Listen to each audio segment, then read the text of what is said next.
एक समय की बात है। हरे भरे खेतों के बीच बसे एक अनोखे गांव में 3 दोस्त रहते थे। मीना, राजू और मिट्ठू। वे अविभाज्य थे और उनके सुखों से लेकर उनके दुखों तक सब कुछ साझा किया। उनके गांव का हृदय उसकी डेयरी थी, जहां एक मिलनसार दूध वाला हर दिन ग्रामीणों को ताज़ा दूध उपलब्ध कराता था। गांव वालों ने दूध वाले पर उसकी समय की पाबंदी और शुद्ध दूध देने के लिए भरोसा किया। उनका दूध गांव की जीवन रेखा था। बनता था स्वादिष्ट मिठाइयाँ, मलाईदार करी और दूध के ताज़ा गिलास। यह गांव वालों और दूध वाले के बीच विश्वास का बंधन था, पीढ़ियों तक पाला पोसा। हालांकि एक दुर्भाग्यपूर्ण दिन ग्रामीणों के बीच एक परेशान करने वाली अफवाह फैलने लगी।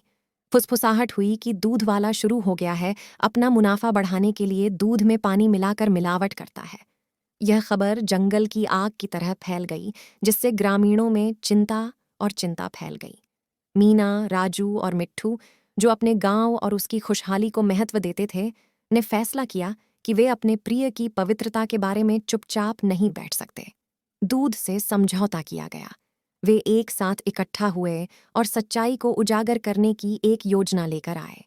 अगली सुबह भोर होने से पहले, जब दूध वाला अपनी दिनचर्या में शामिल हो रहा था, तो तीनों दोस्तों ने चुपचाप उसका पीछा किया। वे पीछे से देखते रहे। जैसे ही वह पास के एक कुएं के पास पहुंचा, झाड़ियों से एक बाल्टी पानी लाया और उसे चोरी छिपे दूध के डिब्बे में डाल दिया। उनका संदेह पक्का हो गया जैसे ही उन्होंने देखा कि पानी दूध के साथ मिलकर उसकी समृद्धि को कम कर रहा है। मीना, राजू और मिट्ठू जानते थे कि उन्हें अपने गांव के विश्वास और भलाई की रक्षा के लिए तुरंत कार्रवाई करनी होगी। वे गांव के पास पहुंचे। बुजुर्गों ने दूध में मिलावट के अपने सबूत साझा किए। बुजुर्गों ने गांव वालों की एक बैठक बुलाई और सबने मिलकर इसका मुकाबला किया। दूध वाला रंगे हाथों पकड़े गए। दूध वाले के पास कबूल करने के अलावा कोई चारा नहीं था। अपने कृत्य की गंभीरता को समझते हुए उसने बहुत माफी मांगी। गांव वाले उसे माफ करने का फैसला किया, लेकिन इस कट्टी चेतावनी के साथ कि आगे से कोई भी गलत काम करने पर गंभीर परिणाम भुगतने होंगे।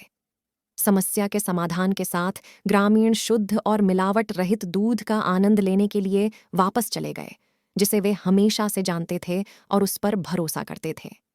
मीना, राजू और मिट्ठू ने न केवल अपने गांव की दूध आपूर्ति की अखंडता को संरक्षित रखा, बल्कि ग्रामीणों के बीच विश्वास और एकता के बंधन को भी मजबूत किया। उस दिन से दूध वाले ने अमूल्य सबक सीखा कि ईमानदारी और सत्यनिष्ठा अल्पकालिक लाभ से अधिक महत्वपूर्ण थी। और जहां तक मीना, राजू और मिट्ठू का सवाल है, वे अपने गांव के सतर्क संरक्षक बने रहे और यह सुनिश्चित किया कि इसकी भलाई कभी न हो। समझौता